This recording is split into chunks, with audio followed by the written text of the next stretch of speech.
E olha só, do meu lado eu tenho o prazer de receber ele que é empresário, também esportista, está aí batalhando pelo Guarulhense, nosso amigo Caê Mendrone. Seja bem-vindo, Caê. Boa noite, Roberto. Muito obrigado pelo convite mais uma vez, né? Já estava com saudades aqui do estúdio. É sempre um prazer poder passar esse tempinho com você aqui e dividir a sua experiência e o conhecimento com os telespectadores. O pessoal que está no YouTube aqui, boa noite. Governo Lula é democrático e mesmo enfrentando corrupção, sendo preso, usou o direito de se defender. Dilma sofreu destituição dentro da democracia e respeitado. Luciano Amaro, faça uma motociata de saideira. Acho que ele está falando para o pessoal do Bolsonaro. Luciano Amaro, Velho Oeste, teve isso no Brasil? Teve, mas não era Velho Oeste, era Velho Nordeste, né? Que a coisa era brava naquela época lá. O cangaço, né? Era o cangaço, a coisa era feia lá, né? Tem muita história interessante daquela época lá. Meu amigo, vamos começar um pouquinho sobre política aqui. Primeiro, como é que você viu, eu sei que sua mãe tem uma tendência muito mais à esquerda, né? Você também é mais ligado a uma linha mais, não conservadora, mais progressista. Como é que você viu a ascensão do Lula de volta ao Planalto e também como é que você está vendo essas manifestações por Guarulhos e todo o Brasil? Obrigado por perguntar, Roberto. Na verdade, eu tenho uma tendência um pouco mais de centro-esquerda, né? Centro-esquerda. Eu acho que os extremos, para mim, estão muito distantes, tanto de um ponto para outro. E a gente viu que a eleição ela foi justamente polarizada entre extremos, né? E o reflexo está hoje na rua aí, né? Tem vários reflexos que a gente está vendo na rua. Mas eu acho que a democracia venceu. A minha opinião é que as pessoas foram às ruas, votaram. Existe um questionamento por parte de quem perdeu, sempre existiu, mas eu acho que está ultrapassando um pouco o limite de manifestações, né? A gente sabe que todo mundo tem o direito de manifestar, todo mundo tem o direito de ir para a rua e colocar o que você pensa. A gente está aqui num programa totalmente democrático, você já convoca quem é da direita, quem é da esquerda, quem é do centro, e eu acho que estão passando um pouco do limite. Você questionar o resultado de uma eleição individualmente, fazer uma manifestação organizada, ordeira, sem atrapalhar o próximo, eu acho que é uma manifestação correta, na minha opinião. Também me manifestei várias vezes quando tive opinião, minha mãe também já participou de várias, amigos também. O que está acontecendo é uma coisa meio que planejada, organizada, né? Na minha opinião, nenhum trabalhador, nenhum caminhoneiro vai botar seu caminhão e interromper uma rodovia, porque ele sabe que ele vai pagar o preço. Então você tem aí, na minha opinião, pessoas por trás dessas desordens, né, dessa manifestação. Um cara que se coloca à disposição de botar um caminhão e tomar uma multa de 100 mil reais, 200 mil reais por dia, não é um trabalhador comum. Ou é? Essa é a primeira pergunta. A segunda é, lógico que tem pessoas de bom caráter, de boa índole, que estão indo até lá, mas eu acho que elas estão sendo um pouco manipuladas. Porque talvez elas não entendem quem está indo tomar frente disso e a repercussão, né, que está dando tudo isso, né? Hoje eu estava, antes de vir aqui no programa, estava assistindo a televisão, eu vi lá já violência contra os policiais rodoviários, que estão indo fazer o trabalho deles. No primeiro momento você percebeu que tinha alguns policiais que até estavam favoráveis à manifestação, acabaram de tomar lá barra de ferro, jogaram cadeira, foram agredidos. Será que eles concordaram com isso agora? Será que isso virou uma manifestação ordeira? Então acho que passou um pouco do limite, viu? Uma preocupação que eu tenho é com relação a daqui a 2 anos, né? Se isso não se acalmar, como é que seriam então as eleições municipais? De repente, já pensou se vira mania do pessoal não aceitar o resultado das urnas? Nós temos mais de 5 mil municípios. Já pensou começar a contestar 100, 200, 300, 400 cidades ou mais o resultado das urnas? Realmente fica a cidade e o Brasil vai acabar ficando inviável. Essa é a minha grande preocupação. Outra preocupação que eu tenho é que o Bolsonaro ele se manifestou, né, pediu para sair, mas depois se calou novamente. Ele ainda é responsável pelo Brasil e eu esperava uma postura mais forte dele. Você também não? Toda a postura do presidente tem que ser clara, né? Ele não foi muito claro. Primeiro que ele demorou para se manifestar, deixou o circo pegar fogo. Eu acho que todo líder, ele pensa no povo em primeiro lugar. E aí ele deixou meio que quebrar o pau, né? Para depois ele vir se manifestar a público. Ele ainda é o presidente do Brasil, ele tem muito trabalho pela frente. Eu acho que você tem mais aí 2 meses de trabalho e tem muito trabalho num país como esse, né? Dizem que não vai passar a faixa, que não é favorável à transição. Aí você vê os partidos de centro, o próprio, né, o PP lá na frente do Ciro Nogueira fazendo esse trabalho de trânsito, o Alckmin assumindo. Eu acho assim, o presidente ele tem muito, vamos dizer assim, tato para falar. E o Bolsonaro nunca teve isso, entendeu? Acho que ele tem que ter um filtro, porque ele está ali para representar uma nação. Ele foi eleito por uma maioria, mas ele representa uma nação. E a partir do momento que ele não consegue filtrar ou diminuir o que ele fala, ele pode inflamar mesmo. Como que está acontecendo, né? Eu penso que falta muita informação para parlamentares e figuras políticas que acabam almejando estar no poder, mas me dá a impressão que falta um pouquinho de experiência, de conhecimento e de preparo para assumir um cargo político, cara. Acho que é uma responsabilidade muito grande, né? Aquela história que fala, eu votei no fulano porque ele é parecido comigo, mas espera aí, eu sou capaz de ser o presidente do Brasil? Eu não sou capaz. Então eu tenho que votar e eleger alguém que tem muito mais capacidade do que eu tenha. Não dá para você ficar votando em amigos. Votar em amigo. E aí todos os cargos, né? Quando a gente fala isso, tem a questão também do cargo para vereador, do cargo para deputado, só que são cargos legislativos, né? Agora você vai votar no presidente, no governador, no prefeito, que é uma pessoa que vai estar tomando posições importantes para o município e ela não tem capacidade para isso, é difícil. Eu acho que o reflexo da eleição, na minha opinião, Roberto, assim, faltou realmente o político do centro para poder fazer esse equilíbrio, né? Essa polarização aí é o que está acontecendo de cima para baixo, né? No país, nos governos, nas cidades. Não aparecem novos candidatos. Quando aparecem, não tem a expressão devida, apesar de terem boas ideias. E isso não se reflete na sociedade, porque se você tem sempre o mesmo de um lado, o mesmo do outro, e você não enxerga que existe nova opção, você sempre vai votar no menos pior. E quantos não estão votando no menos pior, né, Roberto? Já faz um tempinho. Quantos anos, né? Nós estamos nessa aí, é o menos pior, tal. Muito bem, Luciano Amaro, o Bolsonaro nesse momento está tentando fazer um balanço dos futuros danos que ele vai sofrer com a justiça. Pode ser, né? Eu não sei. Vamos lá, quem mais está nos acompanhando, Caê? Fábio Machado está dizendo assim, Caê, muito bem. Ricardo Meirelles 2, boa noite, Roberto. Será que o Bolsonaro não tem uma carta na manga sobre as urnas? Esse silêncio me diz que algo ainda pode acontecer. Ricardo Meirelles, que era ligado ao Novo, eu acho que ele saiu do Novo. Boa noite, Roberto. Será que Bolsonaro não tem uma carta na manga? Eu vou fazer essa pergunta para você, Caê. Sobre as urnas, esse silêncio me diz que algo pode acontecer. Você acredita? Eu acho que o movimento é tardio, né? Diziam até que a questão da CEI tem 2 horas para poder contestar qualquer trabalho. E eu acho que ele tem que, nesse momento, aceitar a decisão. Ele conseguiu eleger muitos deputados, muitos senadores. Eu acho que o Bolsonaro não saiu tão enfraquecido. Perdeu a eleição, mas está fortalecido com a direita, né? Elegeu seus ministros, elegeu os filhos novamente, né? Ele elegeu? Pô, teve um grande sucesso em vários estados. Mas o que a pessoa não entende, eu sou do estado de São Paulo, se eu não me engano a capital votou no Lula, mas o estado votou no Bolsonaro, né? E que a gente vive num país que tem várias opiniões. O Sul ficou com o Bolsonaro, o Sudeste com o Bolsonaro, o Nordeste, que é a maioria dos estados, são 9 estados, ficou com o Lula. Numa proporção muito maior do que aqui no Sul e no Sudeste. Então que a gente vive a realidade aqui do dia a dia, acha que o país é todo o Bolsonaro, né? Eu vi alguns amigos que não estão até agora entendendo o resultado da eleição. Eu falei, gente, a gente vive num país que tem, lá em cima, o Nordeste bem claramente optou pelo Lula, e o Sul, Sudeste, Centro-Oeste optou pelo Bolsonaro, né? Mas as diferenças foram muito gritantes, né? Muito. Gritantes. E aí contra a maioria. Acho que é tarde, respondendo essa pergunta, é muito tarde. Ele pode ter uma carta na manga, mas está cada vez mais enfraquecido. Os partidos de centro já estão fazendo a mobilização para poder fazer todo esse trabalho de entrega do mandato, né? E a gente não pode contestar as urnas, né? E olha só, quem está aqui é a dona Vilma Mendrone. Boa noite, sou Caê, meu vereador, tia. Te dá um beijo. A tia mandando um beijo para o futuro vereador aqui.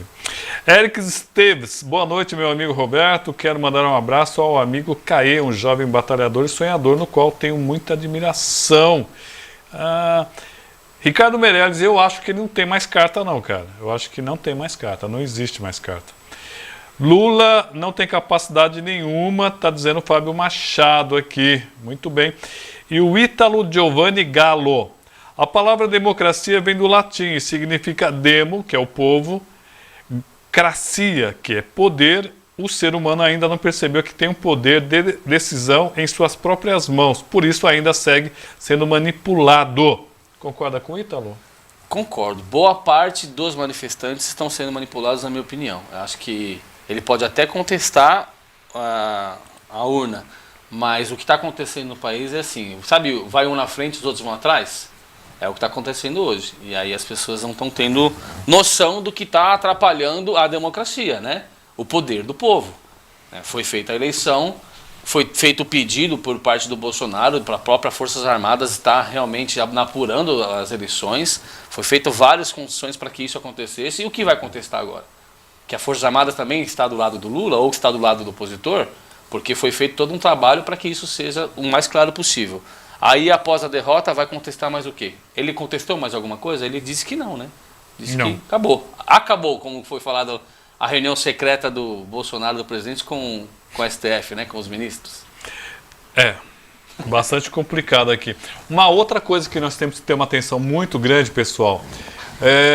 Nos últimos anos, aqui em Guarulhos, por exemplo, vamos tirar como exemplo Guarulhos aqui, né, que é uma região do Alto Tietê. Nós tivemos cerca de 1.200, na média, 1.200 candidatos a vereador. É uma pulverização danada. Na última até que não teve muito, teve até 3 candidatos na faixa de 8 mil votos e alguns candidatos na faixa de 7 mil votos. Mas vai apertar ainda mais em 2024, viu, Caê? Porque os partidos que poderiam ter uma vez e meia a quantidade de candidatos a vereador, legenda, vai ter apenas 34 mais um. Então, vai diminuir bastante. Muitos partidos eles vão acabar se fundindo porque não conseguiram ultrapassar a barreira determinada pela justiça. Vai diminuir ainda mais. E aí eu vou te falar um negócio, hein? A peneira para conseguir bons candidatos vai afunilar mais ainda, não quer? Acredito que sim. Antes eu queria mandar um abraço para todo mundo que está participando aí, para o Fábio Machado, para o Eric, para minha tia Vilma também, a minha mãe que está me assistindo, a minha esposa a dona Rosa, que veio me acompanhar, minha esposa, assessora, amiga e está para toda a obra aqui. É verdade, já está ali, ela deu um habeas corpus parcial aqui. Foi a primeira pessoa que eu tive que convencer se eu fosse entrar no mundo da política, é essa aqui. É verdade, geralmente porque a esposa ela é muito mais centrada do que o homem, né? Eu fui criado no meio de um monte de mulher e eu tenho uma esposa, 2 filhas e 2 netas. Então, é só mulher lá em casa. E a mulher é muito mais centrada, ela é muito mais pé no chão. Isso ajuda o homem. Então a gente está bem próximo, porque eu tenho esposa, 3 filhas, minha mãe, sogra, cunhada, e vai indo. Né? E a tia, né? Que e tá a aqui. Tia. Tá. Mas respondendo a pergunta, eu acho assim, vai subir muito a condição. Eu acho que os partidos grandes eles vão se fortalecendo. Acho que a reforma foi para isso, né? Para eliminar os pequenos e os grandes se sobressaírem.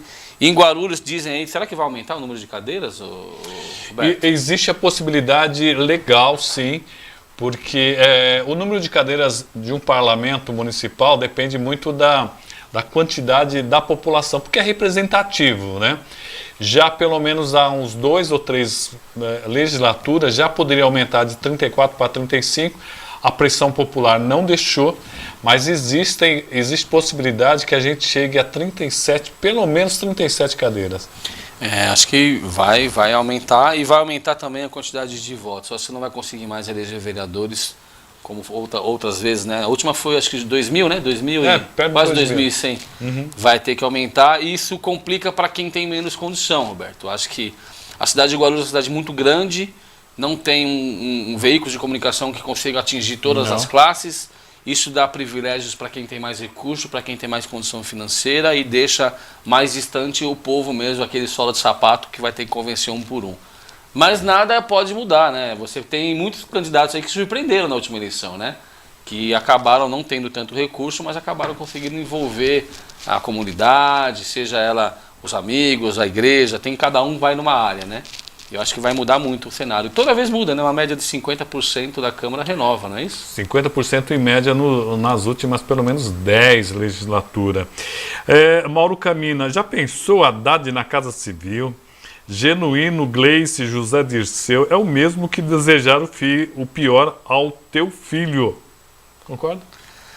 Eu acho que o PT vai rever muito a condição de composição no governo. Eu acho que agora ele precisa mais do que nunca fortalecer os partidos. Eu já estava assistindo aqui, antes de entrar aqui, como vai ser a base da Câmara, quanto representa o PSD, o União, os outros partidos que estão aí, né, acenando para ser base do governo.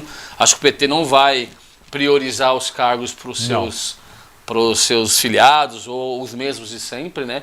Eu não tenho nada contra o Haddad como gestor. Eu acho que ele é um cara capacitado, ele é um cara que tem condição de estar à frente de posições técnicas também, né? Ele só não tem dado muita sorte ou não tem dado muita questão na política, né? Porque não é eleito, né? Perdeu uma eleição para prefeito, que era a reeleição dele, né? Perdeu uma eleição para presidente e agora perdeu uma eleição para governador. Então, acho que tem que deixar ele na parte técnica mesmo. Se ele é capacitado nisso, deixa ele fora das eleições. Mas aí vai de encontro com aquilo que eu falei. Você vê como é difícil você tornar novas lideranças? O PT tem essa dificuldade, viu, Roberto? Em Guarulhos já diz isso, né? Qual é a liderança de Guarulhos ainda, na sua opinião? O Adriano Amaro está perguntando, o cara não lê os comentários, mas eu li todos aqui, Amaro. Calma, Amaro. Ó, Guarulhos se comporta como cidade de satélite de São Paulo. Submissão. Deu aeroporto, tem ligação com a cidade? Não tem, Luciano. Isso a gente discute muito aqui. E eu vou te falar um negócio. Porque a gente não consegue fortalecer a nossa própria cidade politicamente, entendeu? Então, Luciano, é muito complicado. Tem o Luciano Amaro e o Adriano Amaro, deve ser irmão aqui, né? Então eu vou responder por D. Eu leio os comentários sim, e é o seguinte, há muitos anos, a gente vê Guarulhos simplesmente como um adendo de São Paulo. Só que a gente não ama a nossa cidade, a gente destrói, a gente suja a cidade, a gente não mantém a cidade limpa, a gente não escolhe deputados da cidade. Tem uma série de coisas aí que a gente tem que rever. Nós, guarulhenses, temos que pensar muito nisso. Aliás, por que Guarulhos ainda na opinião aqui do Adriano, se comporta como um bairro de São Paulo? Roberto, eu tenho uma opinião sobre a cidade de Guarulhos. Eu acho que ela evoluiu muito agora nos últimos 20 anos. E aí você fala, 20 anos é pouco tempo, né? Para uma cidade de quase 462 anos, vai completar agora, né? Ela se desenvolveu nos últimos 20 anos. E não tem o dono disso. Acho que Guarulhos ela foi por muito tempo uma cidade realmente só daquelas famílias mais tradicionais, né? E aí o crescimento traz essa questão de trazer investimento de fora, novas empresas, novos diretores, novas famílias. Eu concordo com o Leandro, parece que o aeroporto é uma outra cidade dentro de Guarulhos, não consegue dialogar com a cidade, não consegue trazer benefícios diretamente, ou pelo menos eu não vejo isso, né, para que a cidade se desenvolva e faça esse diálogo. Mas boa parte disso é do guarulhense cidadão mesmo, que não dá valor para a cidade, que não consome aqui, que não vota nos candidatos, ou que realmente não tem amor pela cidade. Ele vem, dorme e trabalha em São Paulo, não cria vínculos.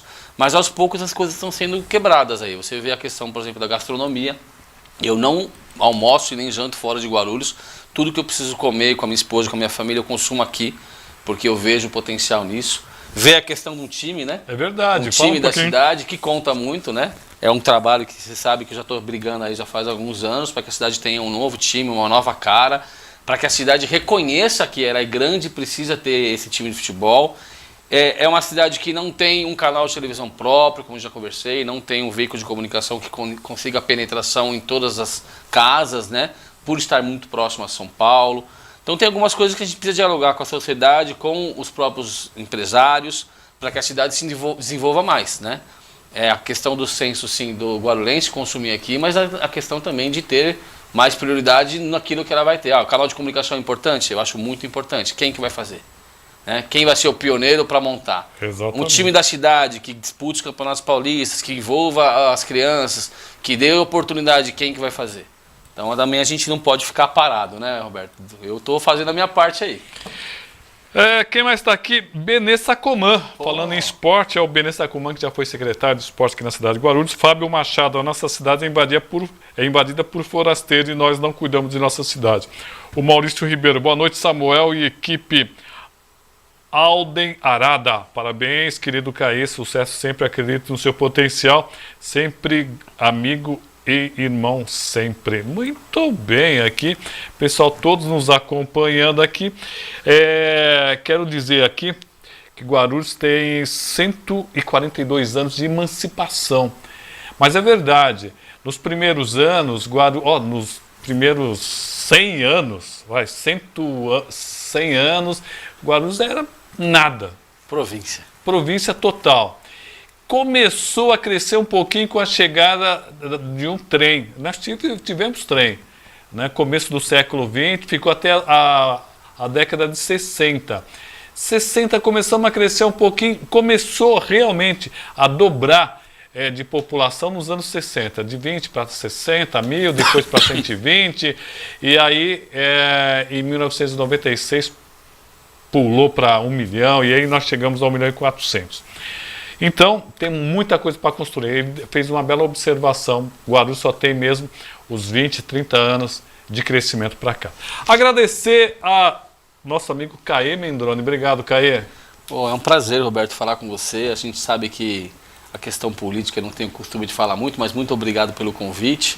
Eu tenho uma tradição na minha família, né? Verdade. A gente sempre discute política, minha mãe sempre questiona muito e a gente sempre debate. A gente chegou por exemplo, dentro de casa discutir política e não ter o mesmo voto, né? Ela sabe que eu não votei no Lula no primeiro turno, ela sabe que a discussão no segundo turno era muito grande, e eu falei para ela que também estava quase para anular o voto.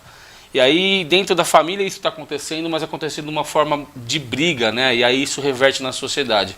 Mas eu acho que tem grandes culpados para isso, Roberto. A discussão política tem que ser feita dentro das casas de leis. E a partir do momento que as casas de leis, seja ela a Assembleia, a Câmara ou a própria Câmara de Vereadores, não discute a política, ela deixa para a sociedade fazer. Mas a sociedade não tem a mesma condição, né? Então acho que muitas das coisas que acontecem no nosso país, na nossa cidade, tem que ser debatido na Câmara Municipal, com os seus representantes. E poucas pessoas vão acompanhar isso, né? Não se cria um debate ideológico lá. Antigamente eu, que cobria aí a parte de jornalismo, eu fazia a cobertura, eu via lá Eloy Pietá e Valdomiro Ramos debatendo em alto nível. Depois eu via Gasparino Romão, eu via Albertão debatendo em alto nível. E aí eu faço uma crítica direta em algumas partes dos vereadores, porque não está sendo debatido isso na Câmara Municipal e refletido isso para a sociedade. E se você deixar a sociedade debater, elas não têm condição, acaba perdendo respeito. Se dentro da própria família existe briga, você imagina na rua, né? Então esse é um reflexo que a gente precisa ter consciência de eleger as pessoas corretas, cobrar elas por isso e que esse debate permaneça nas câmaras, nas assembleias em geral, não na rua. Muito bem, agradecer a família Caê Mendrone, que está aqui, né? Toda a família Mendrone está. Luciano Amaro, o Mauro Camino, eu entendo as manifestações, eu até agora não me conformo. É o mesmo que você ser assaltado, a polícia prender, você ver o ladrão saindo pela porta da frente da delegacia sem pagar pelo seu erro. Luciano Amaro, vê aquela ponte fechada da Camargo? Ninguém consegue abrir aquilo para o trânsito. Parece que o aeroporto manda mais que o município. Manda mesmo. Adriano Amaro, ainda há ruínas que podem ser visitadas na região dos Lavras. Está dizendo que agora ficou famosa pelas suas minas de ouro, descobertas pelos bandeirantes. Só uma informação que eu gosto da história de Guarulhos. Adriano, não era um bandeirante, na verdade era um minerador, Afonso Sardinha. Ele que fez lá e tal, e foi descoberto primeiro do que em Minas Gerais. O ouro foi descoberto primeiro em Guarulhos. A família Tomeu atrasou muito o crescimento da cidade. Se não fosse por eles, trem, metrô já estariam aqui quando surgiu esse aeroporto. Tem essas lendas. Obrigado, Caê.